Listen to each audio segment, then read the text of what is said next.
The question often comes up as to whether patients should get a surgical lung biopsy or not. Surgical lung biopsy might be indicated in certain patients where after you put the clinical together with the radiographic, you're still uncertain as to whether this could be IPF or something else. And especially if there are features to suggest an alternate diagnosis, then a surgical lung biopsy will be indicated. For example, NSRP, very rare, very unusual to make a diagnosis of NSRP without a surgical lung biopsy. Multidisciplinary approach is important when deciding to perform a surgical lung biopsy, and certainly in the interpretation of the surgical lung biopsy, and is also very important in the care and coordination of the patient's management plan.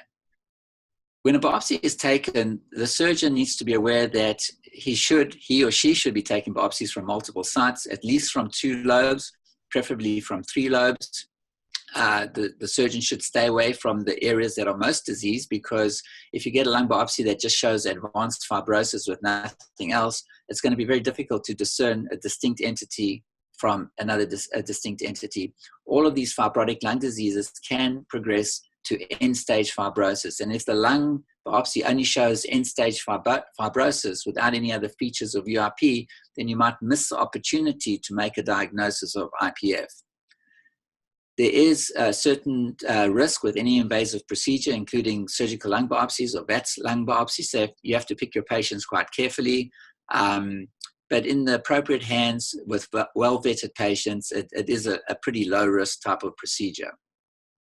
At some centers, there's more of a comfort zone with cryobiopsies. Cryobiopsies obtain big chunks of tissue bronchoscopically.